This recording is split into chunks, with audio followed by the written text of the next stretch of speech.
Hi friends, welcome back to Anand educational hub. Friends, మనకు వచ్చినటువంటి AP DSC నోటిఫికేషన్లో రాష్ట్ర వారీగా వేకెన్సీ లిస్ట్ అయితే రిలీజ్ చేయడం జరిగింది. అయితే ఈ రాష్ట్ర ప్రకారం జిల్లాలో ఏదైతే వాళ్ళు డిఈఓలు ఎంఈఓలు ఇచ్చారో అదే లిస్ట్ మనకి నోటిఫికేషన్లో విడుదల చేశారు. కాబట్టి ఇదంతా చాలా గందరగోళానికి అయితే గురి చేసిందని చెప్పవచ్చు. అభ్యర్థులకి వాళ్ళ కేటగిరీలో ఎన్ని పోస్టులు వస్తున్నాయి అనేది చాలా కన్ఫ్యూజన్లో ఉన్నారు.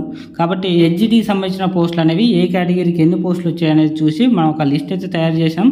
సో దాని ప్రకారం మీ యొక్క డిస్టిక్లో మీ కేటగిరీలో ఎన్ని పోస్టులు ఉన్నాయనేది మీరు ఇక్కడ చూడొచ్చు. సో ముందుగా మనం వెస్ట్ గోదావరి చూడొచ్చు. ఇక్కడ ఓపెన్ కేటగిరీ 30.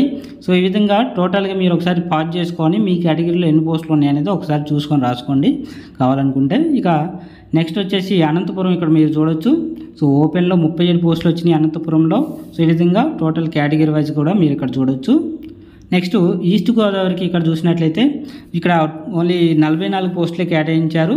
ఇక్కడ తక్కువ పోస్టులు అంటే వైజాగ్కి, అదేవిధంగా ఈస్ట్ గోదావరికి అని చెప్పవచ్చు.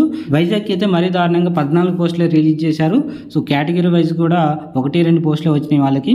సో ఇక్కడ ఈస్ట్ గోదావరికి సంబంధించి అయితే ఈ పోస్టులు రిలీజ్ చేయడం జరిగింది. ఈ వేకెన్సీ లిస్టులో మనం చూసే దాంట్లో 1-2 మిస్ అయితే మాత్రం టోటల్ వేకెన్సీస్కి అవి అదర్ కేటగిరీకి అని చెప్పుకోవచ్చు. సో ఈ విధంగా అయితే మనకి లిస్ట్ ఉంది.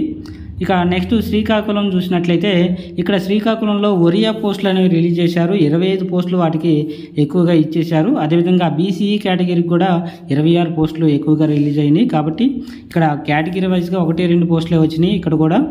ఇంకా నెక్స్ట్ ప్రకాశం హెచ్జిటి పోస్టులు చూస్తే ఇక్కడ ఓపెన్ కేటగిరీలో 40 పోస్టులు ఉన్నాయి.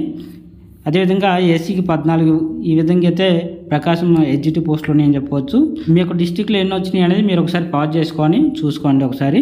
సో ఎందుకంటే ఒక్కొక్కటి ఎక్స్ప్లెయిన్ చేస్తే చాలా టైం అయితే తీసుకుంటుంది. ఇక నెక్స్ట్ వైజాగ్ మనం చూసినట్లయితే 14 పోస్టులు. సో అన్ని మున్సిపల్, ఎంపీపీ ఇప్పుడు చెప్పే అన్నీ కూడా ఇటు మున్సిపల్ వేకెన్సీస్, అదేవిధంగా ఎంపీపీ, జెడ్పీపీ. సో ఇవన్నీ కలిపి మనం ఇక్కడ ఇవ్వడం జరిగింది.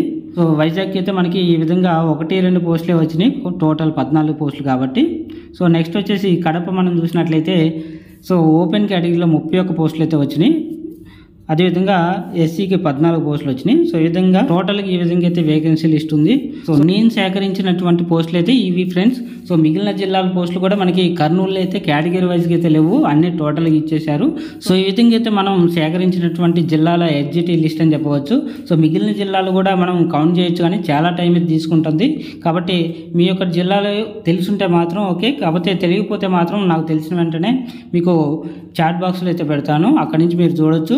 అదేవిధంగా మీకు మీ జిల్లా యొక్క వేకెన్సీ లిస్ట్ కావాలంటే మీరు కామెంట్ చేయండి. సో ఇది ఫ్రెండ్స్, మీ కేటగిరీలో ఎన్ని పోస్టులు ఉన్నాయి అనేది తెలుసుకున్నారనుకుంటున్నాను. సో ఈ వీడియో కనుక మీకు నచ్చితే ఖచ్చితంగా లైక్ చేసి నాకైతే సపోర్ట్ చేయండి. ఇంకా వీడియో యూజ్ అయ్యేటటువంటి మీ ఫ్రెండ్స్ అందరికీ షేర్ చేయండి. సో ప్రతి అప్డేట్ మీరు మిస్ అవ్వకుండా ఉండాలంటే ముందుగా నా ఛానల్ సబ్స్క్రైబ్ చేసుకుని బెల్ బటన్ ప్రెస్ చేయండి. Okay, thank you. మరొక అప్డేట్లో మీ ముందుకు వస్తాను. Thank you for watching.